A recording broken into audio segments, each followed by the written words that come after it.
దేవుని దృష్టిలో ఎవరు గొప్పవారు? ఈ విషయం తెలుసుకోబోయే ముందు ఈ లోకము ఎవరిని గొప్పవారు అని అనుకుంటుంది. లోకపరంగా ఎవరు గొప్పవారు, లోకము ఎవరిని గొప్పవారు అంటుందనే విషయాన్ని మనం ఆలోచిస్తే ఎవరిని అంటుందంటే గొప్పవారిని ఎక్కువగా ధనం ఉన్నటువంటి వారిని ఈ లోకము గొప్పవారు అని అంటుంది. అలానే మంచి రాజకీయ నాయకులు ఎవరైతే ఉన్నారో, ఎంతమంది అయితే ఎక్కువ ఫాలోవర్స్ కలిగినటువంటి వారుగా ఉంటున్నారో రాజకీయంలో, వారిని ఈ లోకము గొప్పవారుగా భావిస్తుంది. అలానే చిత్ర పరిశ్రమలో మనం చూసినట్లయితే కథానాయకులు ఎవరైతే గొప్ప నటులుగా చలామణి అవుతున్నారో వారిని ఈ లోకము గొప్పవారు అని అంటుంది. అయితే ఈ రోజున దేవుడు ఎవరిని గొప్పవారు అని అంటున్నాడు అనే విషయాన్ని మనము బైబిల్ గ్రంథం నుంచి ఆలోచిస్తే, దేవుడు ఎవరిని గొప్పవారు అని అంటున్నాడంటే, దేవుడి కోసము ఎవరైతే కష్టపడి పనిచేస్తున్నారో వారిని దేవుడు గొప్పవారు అని అంటున్నాడు. ఎవరైతే దేవుడి కొరకు బాధను అనుభవిస్తున్నారో వారిని దేవుడు గొప్పవారు అని అంటున్నాడు.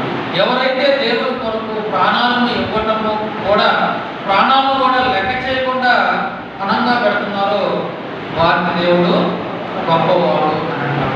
ఇలాంటి లక్షణాలు ఎక్కడున్నాయి, ఎవరిని చూసి మనం నేర్చుకోవాలి అని అంటే, బైబిల్ గ్రంథంలో అనేక మంది దేవుని యొక్క భక్తులు ఉన్నారు. దేవుడు వీరే నా పిల్లలు, వీరే గొప్పవారు అని చెప్పి అనేక మంది భక్తుల గురించి బైబిల్లో రాసి ఉన్నారు.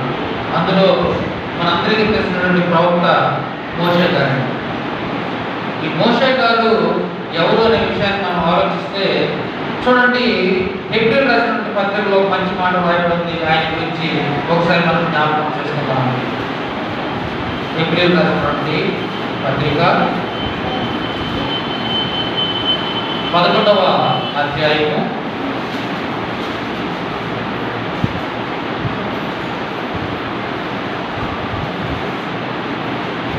24-26 వచనాలను మోషే పెద్దవాడైనప్పుడు విశ్వాసమును బట్టి ఐగుప్తు ధనము కంటే క్రీస్తు విషయమైన నింద గొప్ప భాగ్యమని ఎంచుకుని అల్పకాలము పాపభోగము అనుభవించిన కంటే దేవుని ప్రజలతో శ్రమ అనుభవించిన మేలు ఎంచి ఫరో కుమార్తె యొక్క కుమారునిగా అనిపించుటకు ఒప్పుకొనలేదు. ఏలైనగా అతడు ప్రతిఫలముగా కలగబోవు బహుమానమునందు ప్రేమటువంటి దేవుని ద్వారా మోషే ఒక గొప్ప ప్రవక్త. ఈయన ఇశ్రాయేలుని ఐగుప్తు దేశం నుంచి పాలు దేవుని ప్రవహించు దేశం అనేటువంటి కనాను దేశానికి నడిపిస్తున్నటువంటి దేవుని యొక్క భక్తుడు. అయితే ఈయన యొక్క బాల్యము ఎక్కడ జరిగిందో, ఎక్కడ ఉన్నాడో బాల్యంలో అని ఆలోచిస్తే, ఎక్కడున్నాడంటే ఆయన మోషే గారు బాల్యంలో ఎక్కడ పెరిగాడు, ఎవరి చేతులతో పెరిగాడు చెప్పండి. ఏమా? ఫరో కుమార్తె చేతిలో ఒక రాజభవనములో రాజకుమారునిగా బ్రతికాడు. ఆయన యొక్క బాల్యం అలా ఉంది. అంత మంచి రాజు ఫరో దగ్గర ఉన్నటువంటి ఆ మోషే ఏమంటున్నాడు తెలుసా? నాకు అవసరం లేదు, నేను ఫరో కుమార్తె యొక్క కుమారుడిని అని నేను అనిపించుకోవాల్సిన అవసరం లేదు, నేను దేవుడి యొక్క కుమారుడు అవ్వాలని చెప్పి ప్రజలతో నేను కష్టపడతానని చెప్పి వచ్చేటటువంటి ఎక్కడి నుంచి ఏమా?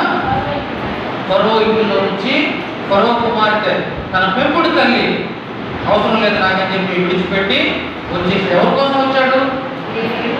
ఏమా? దేవుని ప్రజల కొరకు. చూడండి ఆయన యొక్క క్యారెక్టర్ ఎలా ఉందో, ఆయన యొక్క లక్షణాలు ఎలా ఉన్నాయో చూడండి. గొప్ప భాగ్యాన్ని విడిచి కిందకి దిగి వచ్చాడు. మన యేసు ప్రభు వారి వలె ఆయన కూడా పరలోకంలో దేవాది దేవుడైనటువంటి దేవుడి నుంచి, ఆయన తండ్రి నుంచి ఆయన కిందకి వచ్చేసాడు. ఎవరి కొరకు వచ్చాడు? మన కొరకు వచ్చాడు. అలానే మోషేలో కూడా సేమ్ క్యారెక్టర్ కనపడుతుందా లేదా? ఏమండి, మనమైతే వదులుకుంటామా? మనమైతే వదులుకుంటామా? మా తల్లి ఎవరు? ఇశ్రాయేలీయుల వాళ్ళ బానిసైనటువంటి అమ్మ కాదనుకో. మా తల్లి ఎవరు? మరో కుమార్తె అంటావా లేదా? కానీ మోషే గారు చూడండి, ప్రేమైనటువంటి దేవుడు వాళ్ళరా, అతని గురించి అతను తెలుసుకున్నాడు. ఆ యొక్క భోగ భాగ్యాలన్నీ విడిచిపెట్టి ప్రజలతో నేను కష్టం అనుభవిస్తానని చెప్పి మోషే గారు తీసుకొని వస్తూ ఉన్నాడు. ఇశ్రాయేలుని వారు మధ్యలో సనుక్కున్నారు. సనుక్కున్నప్పుడు దేవుడు ఏం చేశాడు? ఏమా, ఎంతమంది వస్తున్నారు? కొన్ని లక్షల మంది ఉన్నారు ఇశ్రాయేలు జనాంగము.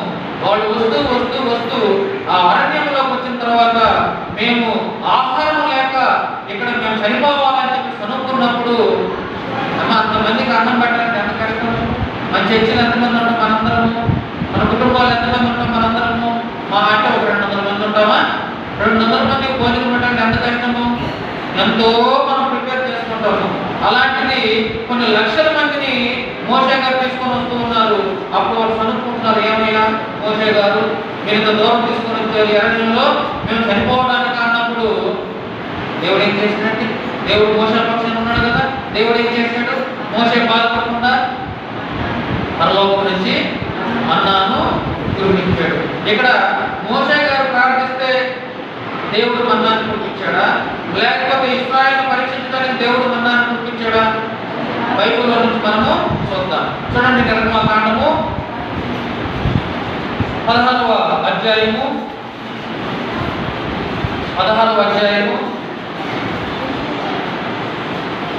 4వ యెహోవా మోషేని చూచి, ఇదిగో నేను ఆకాశం నుండి మీ కొరకు ఆహారమును కురిపించెదను, వారు నా ధర్మశాస్త్రమును అనుసరించి నడుచుదురో లేదో అని వారిని పరీక్షించినట్లు ఈ ప్రజలు వెళ్ళి ఏనాటి బతుకు ఆనాడే కూర్చుకొనవలెను. మా మోషే గారిని వారు ఇబ్బంది పెడుతున్నారు. మోషే గారి మీద చదువుతున్నారు. మోషే ఎవరి పని మీద ఉన్నారు? దేవుడి పని మీద ఉన్నాడు. దేవుడి పని మీద ఉన్నటువంటి మోషేని దేవుడు చూసి దేవుడు ఏం చెప్తున్నాడు మోషేతోటి? మోషే, పరలోకం నుంచి నేను మన్నాన్ని కురిపిస్తాను, ఈ జనాంగాన్ని పరీక్షిస్తాను అని చెప్పి అంటూ ఉన్నాడు. ఇక్కడ ఆలోచించవలసిన విషయం ఏంటంటే, ఎవరైతే దేవుని పనిలో ఉంటూ దేవుని పిల్లల కొరకు ముందుకు వెళుతూ ఉంటారో వారికి ఎలాంటి సహాయం కావాలో అవసరమైనప్పుడు దేవుడు సహాయం చేస్తాడు. ఏమా, కొన్ని సందర్భాల్లో మోషే గారు ప్రార్థన చేస్తున్నాడు దేవుడికి. అయితే ఇక్కడ డైరెక్ట్ గా మోషే గారు దేవునికి మన్నాను కురిపించి ప్రభు అని చెప్పి ఆయన ప్రార్థన చేయలేదు. కానీ ఆయన ఏం చేస్తున్నాడంటే, దేవుని ప్రజల పక్షాన వారి యొక్క భారాన్ని మోస్తూ ముందుకు వెళుతున్నప్పుడు దేవుడు ఏం చేశాడు? సహాయం చేశాడు.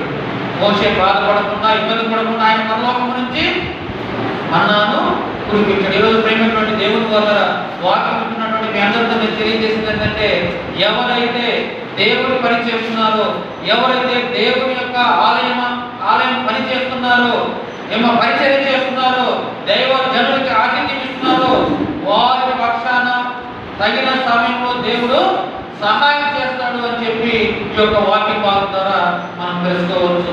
ప్రేమైనటువంటి దేవుని వల్ల మనం ఏం నేర్చుకుంటున్నామంటే, మరి మోషే గారు దేవుని దృష్టిలో గొప్ప వ్యక్తిగా దేవుడు ఆయన కీర్తిస్తూ ఉన్నాడు. ఏమని కీర్తించడమా మోషే గారికి? మోషే నా ఇల్లంతటిలో బిరుదులు మాత్రం మనం గుర్తు రావాలి.